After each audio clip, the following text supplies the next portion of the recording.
Hello there, my bookish folks. Welcome or welcome back to the Chronicles of a Reader. And I am the aforementioned reader, Varsha. I'm so delighted to have you all here. It's the middle of August when I'm filming this, and I figured this was as good a time as any to go into my July reading wrap up. But before I delve deeper into the books that I read, I would just like to go through an overview of my reading stats for the month. So I mainly use two systems to track my reading. So I use both Goodreads and StoryGraph. StoryGraph is definitely more comprehensive than Goodreads and gives you much more in-depth statistics. But then again, I've been using Goodreads for such a long time that I just don't want to leave the platform yet. I also track my books manually in my book log where I don't write any reviews or anything. I literally just write the name of the book, the author, the day I started reading it, and when I finished it. So yeah, I guess I have three tracking systems, but they're very minimal and low effort. I definitely don't write incredible long reviews like I've seen other people do. So as a way to record my full thoughts on them, I think this YouTube channel is actually a pretty great idea. Because I feel like when I read a book, I don't engage as critically with it as some people do. I just read it, think whether I like it or not, give it a star rating, and leave. And I do want to begin engaging more critically with my reading from now on. But yeah, I'm just going to pull up my StoryGraph and then go into the numbers. So during the month of July, I read 14 books, 3,675 pages, which is actually a lot more than my usual average reading. Because most of the time, my average would be around 5 or 6 books a month, which isn't bad. But now that I have more time, I'm not busy with school or exams anymore, so that makes sense. I did read quite a lot of comic format books last month during my manga and graphic novel readathon. You can check that out if you'd like. So that would explain why I read more this month. And my most read moods were adventurous, light-hearted, and funny, which isn't usually how it goes. Adventurous, yes, that's my most read mood, but definitely not light-hearted and funny. Once again, definitely because of the graphic novels and manga. And now the pace. 36% of the books I read were medium paced and 64% were fast paced, which also figures. I rarely ever read slow paced books. For me, the plot is the most important part of the book, and if it doesn't have a good plot, I probably won't be hooked in. Now, moving on to the page number. 71% of the books I read were less than 300 pages. The manga, that makes sense. Then 21% were between 300 to 499 pages. Usually, most of my books fall in this page number range, and then only 7% were above 500. Most of the time, I do have way more books than that in that category because I do read a lot of hefty fantasy books, which I really enjoy. But this month, I didn't do that much reading of thick books. And next section, fiction versus non-fiction. 93% of my books were fiction and 7% were non-fiction. Oh, what is the non-fiction book I read? I don't remember. Oh, that's right. I read The Right Way to Teach Chess to Kids by Richard James because I just wanted to read a book about chess. Yeah, that's also quite unexpected. I mean, as much as I do love nonfiction, I feel like I don't do a good enough job of reading it. I do want to get more into reading nonfiction books. The problem is most of the nonfiction you see around are these self-help books, which I'm not that interested in. So I'll get into science nonfiction, and I'm sure I would be very much into that. And then my most read genres, I read 5 fantasy books, 4 young adult books, 4 manga, 3 middle grade. So yeah, these are my most read genres, and that also makes a lot of sense. Fantasy most months is like always my leading genre. I don't think there has ever been a single month where it wasn't. And now the format, I read 93% of my books in printed form and only 7% digitally. So until this year, I never even used to read books digitally. So yeah, this is quite new. Moving on to star ratings. My average rating was 4.07 stars, which is quite generous. Most months it's lower than that. It's always in the 3 point somethings. And my lowest rated book was 2 stars and my highest rated was 5 stars. And I'll definitely talk about those in detail because I have a lot of thoughts. So yeah, those were my reading stats for the month of July. And now let's talk more in detail about the books.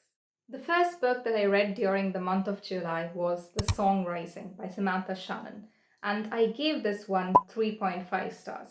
Now looking back on it, maybe 3.5 is a bit too generous, because this was such a disappointment.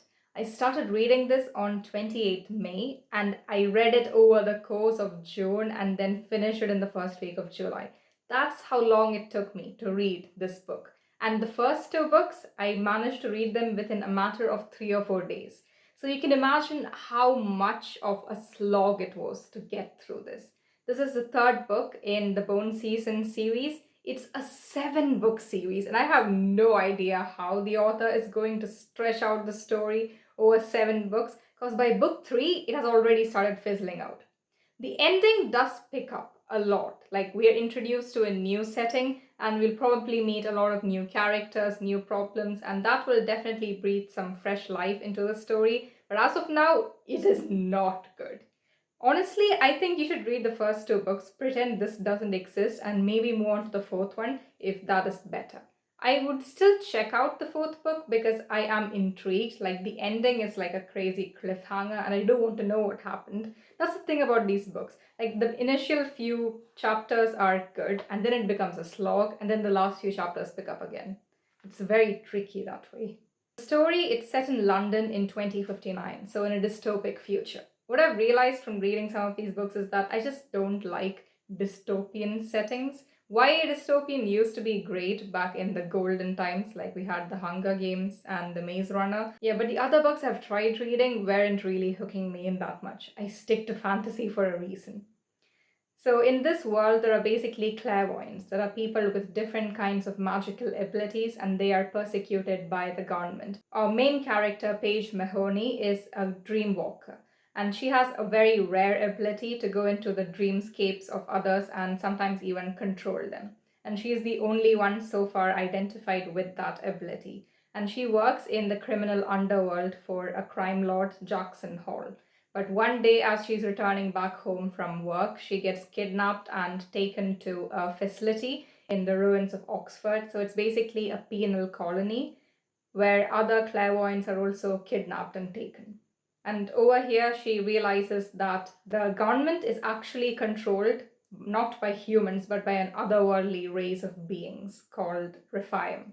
And they feed on the energy of clairvoyance. They require the clairvoyants to face another threat that has cropped up. And in the first book, we follow her trying to escape from that place, and that was so fun. Like, obviously, it talks about very difficult topics, but it was such a thrilling experience to read it. The second book was also quite good, not as good as the first, but it was still really good. I think I gave the first one 5 stars. And then we got to this, and oh my god, it just fell from all the expectations I had for it down into the ditches. I was very disappointed. Yeah, it really dragged out a lot of the plot elements. It could have gone much faster. In theory, this book is definitely a fast-paced one because the action is non-stop. We're constantly seeing her going from one place to another, meeting new people, doing a task, getting allies on her sides. But for some reason, overall, the execution made the pace drag so much. We see her do a lot of frustrating things. Like, most of the times she gets people into trouble because of her impulsiveness. And while it's great for a character to have some flaws, the thing is she never learns from these experiences. She just continues making the same mistake, like in different variations. So that was very annoying. I do intend to check out book 4, and if the story doesn't pick up by then I am definitely DNFing the series. And this is especially surprising to me because Samantha Shannon is the author of one of my favorite books of all time, Priory of the Orange Tree. That book is incredible. Maybe that shows why fantasy is always going to be better than dystopian. Just my opinion. Next, I read The Wild Ones by Nafisa Azad. This was the one book that I read digitally in the month of July, and I gave this 3 stars. Once again, another disappointing read. But for this, I didn't have that many expectations, mostly because I didn't know too much about this. I read it on the Simon Teen website where you can get free books, 5 books a month, so yeah. This story, it's set in the modern world, but then it has lots of fantastical elements. So basically in this world, along with the human world, there exists a parallel world where there are these beings called middle worlders. And then there's like basically a tunnel between the worlds, like a portal, not exactly, it's more like a corridor with doors, and each door that you open leads you to a different city. And it follows our main character, Paheli, who is basically a wild one. So she was the first wild one. So they're basically girls with these stars in their hands that make them immortal, and they can travel through the between and open doors to different cities of the world, and they go about saving lots of girls from horrible fates. So all of these girls also escaped the horrible fate and became a wild one. Paheli was the first wild one, and she's the one who builds up this group. So the story starts in the 18th century when Paheli is escaping from the man her mother sold her to, and on the way she bumps into this boy named Tarana. She doesn't know his name at the time, but he's like a very important character later on in the story. And in his hands, there's a box of stars, and then he presses one of these stars into her hands and then gives her the box and then disappears. And when she puts it on, she can like open doors in the wall and she goes into between. And then she goes around saving other girls and recruiting them into the wild ones. So far the plot seems simple enough, but then after many centuries pass, we're currently in the modern age, and the wild ones are like a group of 11, 12 girls, and they run into Tarana again, except this time he's like escaping from some forces trying to hunt him down for his powers, because he is the keeper of the between, and without him that portal will collapse. I don't know if I did a good job explaining the plot, because honestly there is no plot. Like, we have that background setting and then nothing happens. They have to protect him from these evil people, and they basically hop from city to city, which actually is a wonderful time when you think about it. For me, that's what I was looking forward to the most. We get to travel around the world. I love books which are set in multiple locations across the world, and I did love the descriptions of the cities and the food. There was a lot of talk about food.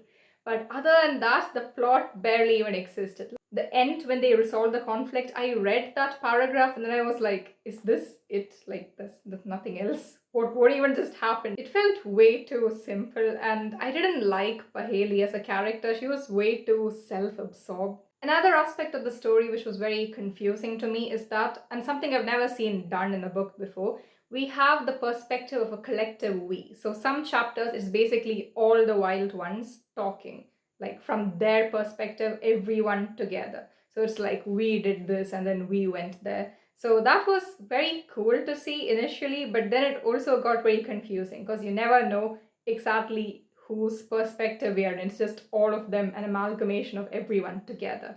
And then we abruptly switched to Paheli's perspective. And honestly, I didn't like her. So those chapters were a pain to read from. Some of the reasons I didn't like Paheli was that she's not very mature for a person who's lived for so many centuries. And she's very dismissive of the other wild ones. It's like she has a superiority complex, kind of, but then she goes around pretending that she's a saint. Like, there's something about her that really aggravates me. I loved the idea of this book being an ode to femininity, and it was supposed to be a power-packed read, but somewhere along the way it fizzled out. So that was sad. I do want to check out the other books by this author though, because she has, I think, 2 or 3 ones out which do seem equally interesting. So I hope those will be much better to read than this one. The next book I read was a graphic novel called Eat and Love Yourself, and I gave this 4 stars. This was a very important read that taught me a lot about bulimia, which isn't something that I knew too much about. So it's always great to learn something new. So in this book, we follow Mindy, a 27-year-old who is dealing with an eating disorder and self-esteem issues. She has quite a strained relationship with both her family and her best friend, who are always giving her mixed messaging. So one moment telling her that she's really beautiful and then the next fat shaming her. So one day when she walks into a supermarket to get a late night snack, she comes across this chocolate bar promising that if you eat it, you'll learn to love yourself, hence the title. And with each bite of it, she gets transported back to a different memory from her childhood. And she sees her younger version of herself, but she's also there as like an incorporeal being over there. And she walks around and sees it from the perspective of an adult person. And through each memory, she thinks more about the stuff that has happened. It was quite an important discussion, but I feel like the ending where it gets resolved, it was very unrealistic, and I doubt that is how it works in real life, so maybe it wouldn't resonate with everyone, especially those who are struggling with eating disorders, because nothing is ever really that simple in reality. But it was still a very good read. It opens the door for further discussion on the topic. The next book I read was Temple of a Thousand Faces by John Scholes, and I gave this 5 full stars because it was my favorite read of the month. and as of now, probably of the entire year, I think, unless things change in these months and I read some even better books. So this one is set during the 12th century Khmer Empire, and we're basically following the events of the siege of Angkor. So when the neighboring kingdom of Champa invaded the city of Angkor and what happened in the years following it. In actual history, the whole event spanned across many years, 5 or 6 years, but in this book, it's like condensed into a shorter narrative. So the whole thing spans maybe the course of 1 year or so. This definitely proves that historical fiction is one of my favorite genres, provided it's in a setting that I'm actually interested in. And the Khmer Empire is not something that you read a lot about in popular fiction, so this was really cool to see. In this book, we follow a dozen or so POVs, some of them more important than the others, and our key players are the Crown Prince Jayavarman and his wife Jayaraja Devi, along with the primary antagonist, the King of Champa, Indravarman. These three are the only characters in the book who were actual figures in history. The other characters would have existed, people like them, but it's obviously fictionalized. But these three were real people who existed. And basically what happens at the beginning of the story, we immediately start off with the Cham invading Angkor, and the royal couple, they're forced into hiding in the forest where they have to amass an army to take back their country. And some of the other perspectives we follow include this young woman named Wasan, and on her wedding day, she sees everyone in her family massacred, and she's taken as a prize of war and given to this charm officer whose name is Asil, and he is there to like show that not all charm people were evil, because obviously not everyone wanted to go around slaughtering millions of people. And he's a very well-mannered, decent person who definitely doesn't want to be a killing machine like his king tells him to. And throughout the story, we see his own internal struggle choosing between his country and doing the right thing, which is not killing innocent people. And we also follow a family of 4 fisher folk, and their storyline intersects with the others, and they also contribute in very important ways to the eventual victory. Because spoiler, that is what happens. They do take back Angkor. Like it's not even really a spoiler. That's history. That's what happens. I absolutely loved this. Initially, I went into it thinking that it might be a little dry because historical fiction sometimes happens to be a bit dense. But this one, oh my god, the writing was so lush and lyrical. It literally flows like water, playing the movie in your mind. There's like constant action and everything is like so well described that it's so easy to visualize things happening. You'll definitely be transported into the city of Angkor and the nearby forests, and it's like you're with the characters themselves, not just like passively observing them from across the book. I really love how beautiful the family dynamics were. It focuses a lot on familial love, which is a very strong motivator for all of these characters. And the royal couple, Prince Jayavar and Ajadevi, are literally relationship goals. Every married couple should be like them. They're like incredible. And the fact that they were actually like that in history just like makes them role models for us to look up to. Another very cool thing about the author is that he donated part of the profits he got from this book to a children's hospital in Angkor that is built in the memory of King Jayavar. So in history, King Jayavarman was a person who built a lot of hospitals for the children, especially after what happened during the war. So it's really cool that his dream continues to live on in Cambodia. I do want to check out the other books by this author too, preferably his like historical fiction set in more ancient times, because he does have a few during like the 20th century, which I'm not that interested in. One that I really want to read is Unbound, which is a retelling of Meng Jiangnu. The next book that I read was The Brilliant World of Tom Gates by Liz Picon, and I gave this 3.75 stars. I read this in one sitting in the hospital lobby while waiting for my grandmother's surgery, and this was definitely something that took my mind off the stuff happening at the time. And I definitely loved this a lot more than Wimpy Kid, because those are like outrageously popular. I remember one of my teachers saying at one point that the Wimpy Kid is reading for kids who don't like to read. And honestly, that is so true. This book honestly proves that British humor will always be better than American humor, because this is like Diary of the Wimpy Kid, but it's set in the UK instead. The main character in this book, Tom, is definitely less of a jerk compared to Greg Heffley from Diary of the Wimpy Kid. So in this book, it's like the first book. When I picked this up, I didn't think it was the first book. I just thought it would be like some book along the series, but I'm pleasantly surprised that I managed to read the first book itself. Here he's starting 5th grade and he like doodles in his exercise book, and that's basically the book we are reading. His thoughts and his doodles, like usually during class. He annoys his classmates and his class teacher, but at the end of the day, he's like mostly a nice kid. Oh, he also annoys his sister, which reminds me of how my brother annoys me. Honestly, the similarities are unsettling. This was a very light-hearted, fun read, and maybe I'll pick up the other books too when I find them in places like this very unexpectedly. And then I read The Right Way to Teach Chess to Kids by Richard James. This is another book that is a carryover across several months. I started this too in May, I think. I picked this up because I just wanted to read more about chess tactics and chess in general. I'm someone who really loves chess. I used to even play for district tournaments during middle school.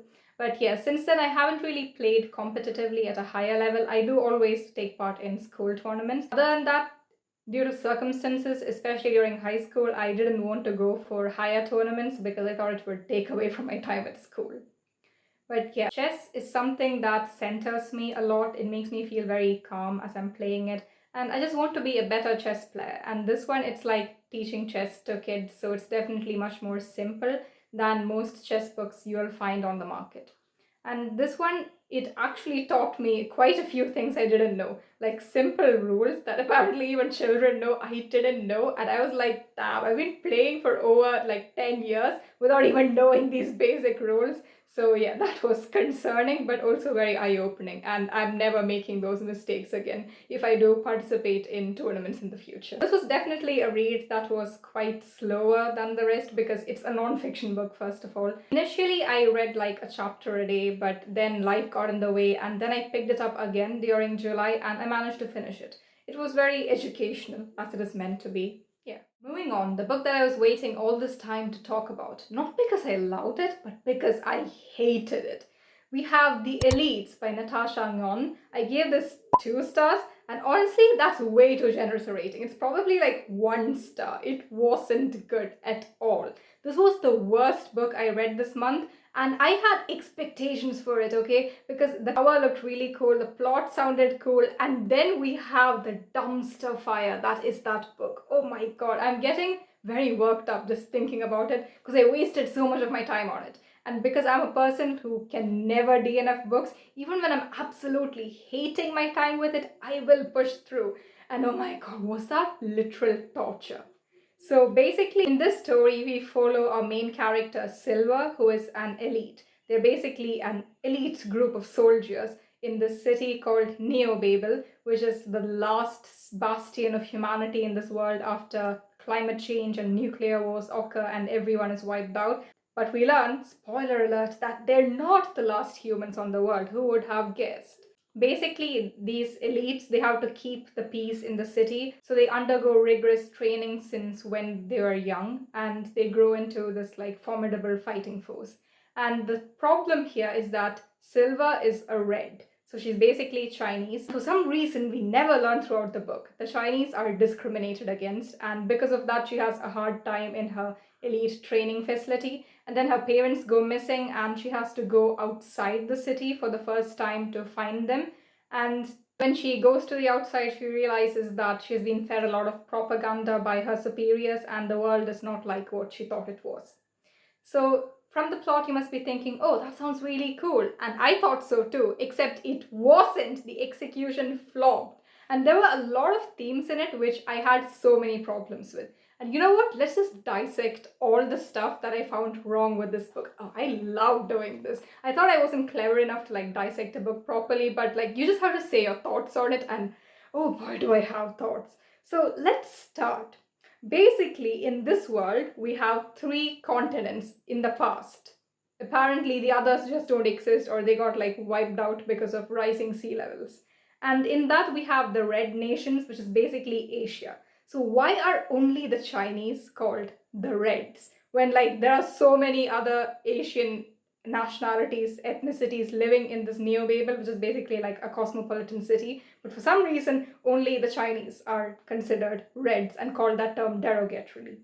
And next thing, this discrimination towards the Reds, it's not even because of appearance. So it's not like your typical racism. Because we have the Japanese people here called the Japanian people. I don't know why they're changing the names of all like the ethnicities or like continents in a weird way. Like at least make it a completely different term. Why just like change the words in such a weird way?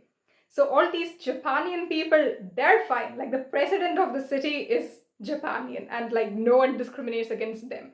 And there are several occasions where Silva goes around thinking, oh, these people are probably looking down on me because I'm a Red. Like strangers on the street who don't know her. They're like looking at her, apparently they're judging her for being a Red. I'm like, how do they tell that you're a Red? You could literally be any other ethnicity. How would they know that you're a Red? It's not like you can tell a person is specifically Chinese by looking at them. So that makes no sense. Another thing, so in the blurb of the book, and I think maybe throughout the book it's also mentioned, she's an ethnic Red. So she's an ethnic Chinese. How does that even make sense? China is a country with 56 ethnicities. Chinese is a nationality, not an ethnicity. So she might be Han. Han is her ethnicity, not Chinese. Like that makes no sense. Oh my god, I'm getting even more worked up just talking about this. I'm honestly sweating at this point, just thinking of how angry this book made me. And another thing related to your typical female YA protagonist from the 2010s, every time that in every chapter there'll be at least one mention of how slender she is, like her slender frame, her small frame. Like, why is it necessary to emphasize that every 5 pages? It's said once and then we can leave it alone, but no. Speaking of how small she is, another thing that is like constantly mentioned are her small eyes. Not just hers, every Red person has small eyes. Like she describes, not even other characters, like she describes every Red person as having small eyes. And I'm like, isn't there any other way to describe monolith eyes than small? Like, that just irritated me so much. And then several plot elements that weren't really interesting at all. These characters are introduced presumably according to the author's convenience for the plot and immediately killed off once they don't serve their purpose anymore. Like it was just, they were literally just there for advancing the plot and then they dropped dead like flies. This book was so terrible and I wouldn't recommend anyone read it, but I still want to read the author's like famous trilogy, like The Girls of Paper and Fire. I think that would be way more interesting than the utter garbage that this book was. And then I read a lot more other books like manga and graphic novels, which I won't go into all the details of here because I made a whole vlog dedicated to it, like a readathon, a 48-hour readathon where I just read manga and graphic novels exclusively. If you would like, you could check that out. I'll link it up here. But a quick overview of what I read Moriarty the Patriot, Volume 6 by Takeuchi Ryosuke and Miyoshi Hikaru. So this is basically a retelling of Arthur Conan Doyle's Sherlock Holmes, but from the perspective of Moriarty. And in this, he's basically a person who wants to take down the nobility who are like very corrupt and basically the upper class people imposing their will on the lower class commoners and all the horrible things that they do. So he wants to punish them for their crimes. And he is also a noble, well, not really. He's basically an orphan along with his brother who was adopted into a noble family. And he uses that position of power to take revenge on the people who are doing horrible things. In this volume, there's more of a focus on Sherlock Holmes too, who's like trying to figure out the mystery with Moriarty, his like arch nemesis.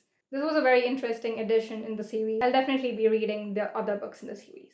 After that, I read volumes 5, 6, and 7 of Kaguya-sama Love's War by Akasaka Aka. And this one, I gave all the volumes 4.75 stars. It's definitely my favorite manga series. It's like just so fun and cute and it's just such a beautiful read. So basically in this book we are set in Shochin Academy, which is basically the go-to high school for the elite upper class of Japan where they send all their children. And in this we follow our main characters, Shinomiya Kaguya and Shirogane Miyuki. And these two are like the vice president and president of the student council respectively. And they're like geniuses but are just too proud to admit their feelings for each other. And throughout this series, we see them trying to force the other to confess first and they see this as like battlefield tactics, strategy on how to make the other person lose, because they think the person who confesses first lose the war of love, hence the title Love is War. Definitely something to pick up when you're going through a hard time and want to be cheered up. Then I read The Graveyard Book Volume 2 by Neil Gaiman and P. Craig Russell. So this is the graphic novel adaptation of the very famous work by Neil Gaiman, The Graveyard Book. In this, we follow our main character, Nobody Owens, whose family is murdered when he was an infant, and since then he goes to live in a graveyard where the ghosts there raise him. And this man is like trying to follow him, to kill him, to finish off what he started all those years ago. Definitely a very haunting read, makes you think a lot about life and death. Can get quite existential, but it was still a very beautiful and evocative experience. Making Friends by Kristen Goodsnook. This was another book that really surprised me because going into it, I did not expect it to have the fantasy elements that it did. So basically in this, we follow our main character, Danny, who is like a middle schooler in 7th grade. And then when she starts 7th grade, her best friends till then are put into different classes and she rarely gets to see them at school. So she finds herself drifting away from them and she's really lonely, gets bullied by this mean boy in her class. And then she inherits a magic sketchbook from her deceased great aunt, and whatever she draws in it, she discovers comes to life. So then she decides to sketch the perfect best friend for herself, but she finds out that making friends is a lot easier than keeping them. I really enjoyed this, and apparently this is the first book in a series. I didn't know there would be more books after the end of this story. I felt like it was pretty self-contained as a standalone, but I'm very interested in checking out the sequels. And the final book of the month, The Prince and the Dressmaker by Jen Wang. This book was absolutely beautiful. Like, I'm a person who does not like dresses too much, but the illustrations of the dresses in this book definitely made me want to try some of these creations. So basically, this story follows our main characters, Frances, who dreams of being a great designer, and Sebastian, the Prince of Belgium. And while he fulfills his royal duties by day, at night he transforms into the enigmatic Lady Crystalia, who is a fashion icon taking the city of Paris by storm. Frances catches Sebastian's attention when she designs an unconventional dress for an unruly customer, and so he recruits her to become his personal dressmaker, and the story progresses from there.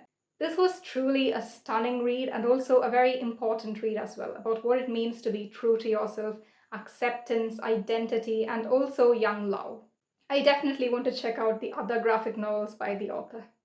And those were all the books that I read during the month of July. It was definitely an eventful reading month, and I hope that this month, August, continues to be that wonderful. What have you all been reading? How did your month of July go? I know it's already the middle of August, but still, do let me know in the comments below, along with any other video suggestions you have for me.